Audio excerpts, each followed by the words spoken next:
Here are two reasons why charter or charter and institution. The problem, of course, is in the copula and, or two or more reasons why it is constantly necessary to justify the status of the writing or document or letter in the context of social and institutional facts. They claim that Ferraris' detailed explanation of Derrida's famous position that there is nothing outside the text or outside the letter that needs to be complemented with an argument for or against the claim that there is nothing outside the paper. In Greek, hartis, in Serbian, hartia, or charter, urkunde, chart, karta, kartula. The unease felt when uttering the phrase the ontological status of the charter, the ontological status of the document, or when thinking that paper can be the underlying glue that holds human societies together. It's a Searle, what is an institution, and also Searle, social ontology, some basic principles, 27-28. It's truly a consequence of oblivion, but also the mistrust in the importance of various paper trails, much like the ones that follow our work at this conference and the fact that we are here. None of you asked me, neither yesterday nor today, to see the papers that confirm that registration of the Institute, my function, invoices, bank statements, or decision allowing this conference to be held. It is much more important for both you and me, for example, that you decided to come and were thus obligated to write a paper, and that I said that this room will be available yesterday or today, and that this in fact happened. The fact that we could cover with papers or some kind our socializing these 2 days in this place does not increase the importance of the Charter for Ontologie des sozialen Gemeinschaften, nor does it sideline its triviality. I borrow here the title of the famous text of Gerda Walter, zur Ontologie des sozialen Gemeinschaften, published in 23 in Husserl's Jahrbuch für Philosophie und phänomenologische Forschung, volume 6. The value of the Charter is found in the origin of this word, and the Charter is as great as the size of the diminutive paper trit or piece of paper. Cartula is the diminutive of carta. And second, the end between Charter and institution, or the conjoining of Charter with institution, needs to do two things. The institution needs to be structured and incorporated as a charter, and opposite, the charter is the institution embodied, which firstly ought to be explained in the context of the moment when the institution is falling apart, the appearance of corruption in Saint-Just, a dead letter, as in quotation, our marriage only remains on paper, or we are joined or we are married only on paper. In this sense, can the Institute of Charter be the start of possible theory of the institution? On the other hand, the Charter, and not law, contract, or norm, neither Searle's declaration, you can find it in several places, nor Husserl's Ausweis, from zur Phänomenologie der Intersubjektivität, that's the title, page 104, could improve the theory of documentation and its connection with institutionalism. Can Charter ever figure as an institutional object in any community? For example, for the German community during World War I, the intentional object was Sieg Deutschlands. It's Gerda Walter. Intentional object, or intentional subject if you want, is the declaration of war and not the purpose, goal, for example, Sieg Deutschlands. What then is the Charter? At the end of chapter 26 of Leviathan civil laws, Hobbes writes, likewise, laws and charters are taking promiscuously from the same thing, yet charters are donations of the sovereign, and not laws, but exemptions from law. The phrase of a law is jubel in jungo, I command and enjoin. The phrase of charter is dedi, concessi, I have given, I have granted. But what is given or granted to a man is not forced upon him by a law. But what is given or granted to a man is not forced upon him by a law. A law may be made to bind all the subjects of a commonwealth. A liberty or charter is only to one man or one part of the people. For to say all the people of a commonwealth have liberty in any case whatsoever is to say that in such case there had to be no law made, or else having been made is now abrogated. And again, for to say all the people of a commonwealth have liberty in any case whatsoever is to say that in such case there had to be no law made, or else having been made is now abrogated. Hobbes wants to finally cut through the ambiguity regarding the difference between charter and law.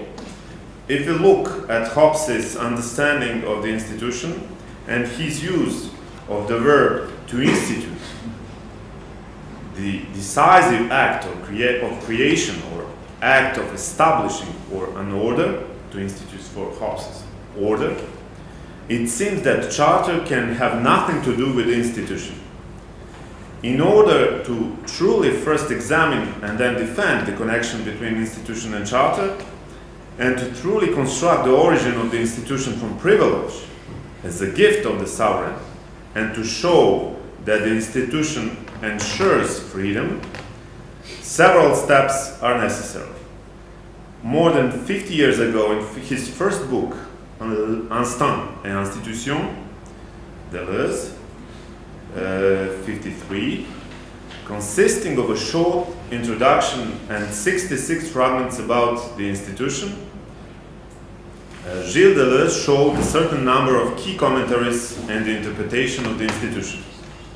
Deleuze collected portions of various texts about institution and intuition. The book contains writings by Malinowski, Alain, Hume, Lévi-Strauss, Kant, Fraser, Freud, Eliade, Plekhanov, Bergson, Goldstein, Saint-Just, Renard, Bachhofen, but there is no Hobbes. One of which is Hume's differentiation between law and contract from institution, which Deleuze, using certain opinions of Georges Renard, formulates as follows. In French first, on connaît la distinction juridique entre le contrat et l'institution. We are aware of the legal difference between a contract and the institution. Celui-là, that means le contrat, en principe suppose la volonté des contractants définie entre un système de droits et de devoirs, n'est pas opposable au tiers et vaut pour une durée limitée. The first, that means contract, the first in principle assumes the willing participation of the parties, defined between them as a system of rights and obligations, does not refer to a third and lasts a definite duration. Celle-ci, that means institution, tend à définir un statut de longue durée, involontaire et incessible, constitutif d'un pouvoir, d'une puissance dont l'effet est opposable au tiers. And later, institution tends to define position in a long term, involuntary and inaccessible, constituted by power, a force, and refers to third parties. Along with Saint-Just's engagement, we know he says that the Republic has too many laws and too few institutions, and his insistence that institutions are something positive and the soul of the Republic, as well as Maurice Oriou's ideas about the foundation of institutions, about corporation and personification being the basic characteristic of an institution, Deleuze mentions two other moments that essentially determine his future analysis of the institution. The analysis of Georges Renard in La philosophie de l'institution, de 39, and Bronislaw Malinowski in Freedom and Civilization, 47. Every institution has its charter, says Renard, which gives it being while determining its manner of being and consequently of behaving. This is its constitution, written or parchment or immanent, like customary law, in its structure, its internal development, and its external activity matters little. This institutional charter does not merely provide for a system of mutual obligations among its members. This institutional charter does not merely provide for a system of mutual obligations among its members. It effects a mutual integration. It seems to me that this sentence explains well the words of Saint-Just. Si un homme n'a point d'amis, il est banni. If a man has no friends, he is banished. Celui qui dit qu'il ne croit pas à l'amitié est banni. He who says that he does not believe in friendship is banished. And at the end, si un homme commet un crime, ses amis sont bannis. If a man commits a crime, his friends are banished. The theory of the institution was a reaction against the voluntarist and subjectivist theory that based all law upon contract, a reaction against the theory of fictitious personality, and a reaction against the too static conception of law. Above all, it is the concept of freedom, freedom which Hobbes mentions in the quotation above, or Shylock in The Merchant of Venice, and the quotation from Shakespeare. If you deny it, it is it. The previous verses, and by our holy Shabbat, have a sword to have the due and forfeit of my bound. If you deny it, let the danger light upon your charter and your city's freedom. That Malinowski finds to be the goal and purpose of the institution. And quotation from Malinowski, Freedom and Civilization, 157.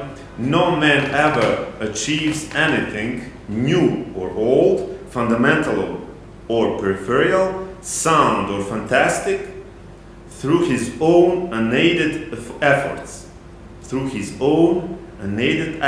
It is clear that the freedom of his personal purpose and its pragmatic success is always a byproduct of the freedom of institutionalized activities. Every institution, continues Malinowski, has its charter or collective purpose. The theory of the institution is based on the term charter, or the charter is the universal structure of an institution. Regardless of the fact that nearly the entire effort of Malinowski is directed at an attempt to determine the origin of the charter of an institution, of mythology, religion, moral principle, emotions, etc., it is precisely to him that we owe the discovery that the charter ensures the organization in which a group of people agrees to cooperate, to work together, and construct a city. And the quotation from, again, Malinowski, from our definition of charter as collective purpose, it results that such a purpose has to be translated into activities. Structurally, this means that at a primitive level, such activities as hunting, fishing, and herding are carried out by a group with the aid of its tools or implements and the rules necessary to carrying out of this activity. In a modern community, the charter would be found in the codified or customary laws as well as in the religious and moral values. The moment when Malinowski should explain the relation between charter and law or norm brings us back immediately to Hobbes's differentiation. In a register completely different than Hobbes, Malinowski concludes that charter obviously contains the fundamental rules and does not at all contain the norms or laws that regulate the behavior of social actors. It is, though, possible to compare the Charter as a set of fundamental rules with Hobbes's sovereign act, which only to one man or some one part of the people gives a certain privilege. That means Charter. Further, does the institution begin with an extraordinary measure of the sovereign, which itself does not, however, suspend norms or laws, as Hobbes claims, but rather simply transforms their function. Instead of obligating and binding, the norms integrate and at the same time bring freedom. Again, Hobbes, a law may be made to bind all the subjects of a commonwealth. A liberty or charter is only to one man or some one part of the people. For to say all the people of a commonwealth have liberty, in any case whatsoever, is to say that in such case there had been no law made, or else, having been made, is now abrogated. Two Hobbes' maximalistic suggestions. Firstly, the phrase a liberty or charter. So the charter certainly brings freedom, which obviously depends on the decision of the sovereign. And second, all the people of a commonwealth have liberty, the vision that all can be free under the condition that there are no laws or that laws be abolished. If by any chance all the parts of the state are included, encompassed or freed by a charter of the sovereign, the coercion of law will be diminished and erased. Perhaps we ought to leave aside for now Hobbes' resistance to the charter and the justification of the danger that he foresees in the sovereign systematically conceding or granting parts of the state, neighborhoods, cities to the people who live in it.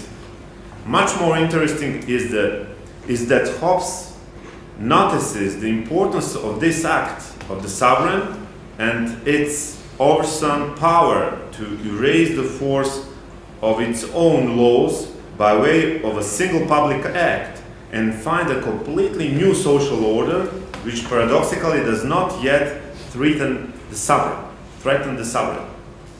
However, the institution or institutionalization is expensive. It's Hobbes, and one man, one part of the people, and all the people of a commonwealth. The institution frees from laws, according to Hobbes, but also from the absolutism of the sovereign. Quotation Hume from the History of England, 152. After a debate of a few days, the King John, 1215, with a facility somewhat suspicious, signed and sealed the charter which was required of him. This famous deed, commonly called the Great Charter, either granted or secured very important liberties and privileges to every order of men in the kingdom. It is hard to explain Hume's phrase, every order of men in the kingdom, nor do we have time to do so. His description of the making of a big decision can serve as the protocol for commencing something extraordinary a new, which mobilizes or groups in a completely new way, or if you like, constructs social reality. The paper or the charter interrupts something which it also at the same continues to uphold. When a document like this appears, or if we were to put it differently, when the institution is initiated, its validity is not automatically achieved. The charter counts on all, for it is directed at each and everyone individually. We are speaking of a call or proclamation to join for all those who have not yet done so. Therefore, the charter is really a challenge or provocation. The protocol and staging of how a document gains this appellation and becomes a charter, all of which is straightforwardly described by Hume, shows that the ritual and signing and stamping a small piece of paper is neither the beginning nor the end. Prior to the time of its writing or signing, there is a debate, difficulties that are overcome, and the writing and signing are followed by its distribution and the call to reading and potential corrections. Sovereign acts, signing and stamping, that truly do something extraordinary and that truly announce a change, greater freedom, for example, privileges, new relationships, new friendships, higher income, more justice, greater security, etc., are not sovereign because done by King John, the sovereign, but rather because they are completely new within an already existing order of men in the kingdom. Here are a few conditions. There are 5, and they are in a charter form. Unconditional, for example, unconditional conditions of existence of the connection between the institution and the charter. I will assume that this connection is incorporating and mutually dependent, meaning the charter incorporates the institution, the city, corporation, while at the same time the charter is incorporated in the institution, the city, or corporation. First, dédoublement, or dedoubling. The institution begins within a broader legal field to which it belongs, le milieu juridique plus vaste auquel elle appartient, and which it occupies, or more precisely, in which the institution achieves its internal law that then organizes it. It's Renard, La philosophie de l'institution. Second, the sovereign is the one capable of producing the paper or the charter. Or the sovereign is sovereign if he has the competence, the fugnis, to produce the institution.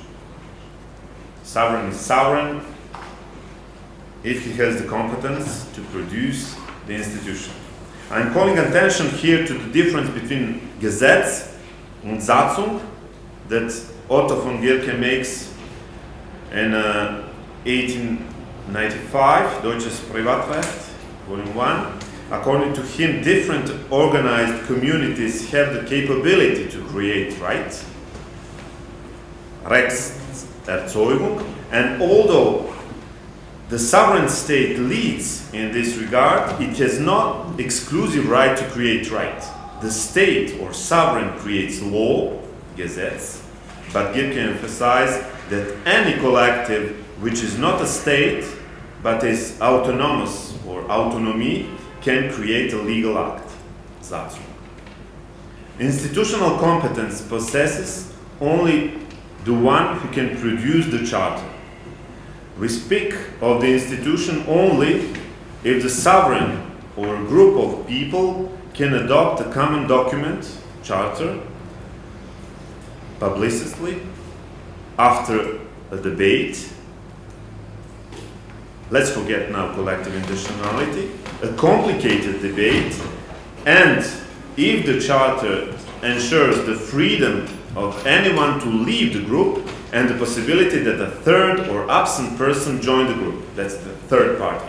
The mafia is not an institution, even though its running is under constant codification. Pirates, terrorists, or Kant's gang ruled by an evil principle are not institutions. But sometimes university also is not an institution. 3. Public donation charter is a proclamation to give something for knowledge. That's the charter, to give something for knowledge. Urkunde. In Urkunde is Zeuge, Althochdeutsch. Zeugnis. Urkunde is Erkenntnis. This act is authentic because others testified to its authenticity. The charter is different from notitia, diploma, or a letter. 4. Great charter. The charter of a city shows the autonomy of a city or of an institution in relation to the sovereign. The conflict between the law of the state and the charter of a city, between sovereignty and municipality, is a theme of the debate that happens prior to the signature and stamp. To found an institution by way of charter is to register and record it. Foundation is registration. And at the end, 5th, the charter integrates rather than obligates. There is no violence of tautology or tautological violence. For example, Gesetz is Gesetz, law is law. There is no charter is charter, or impossible to say charter is charter. Thank you.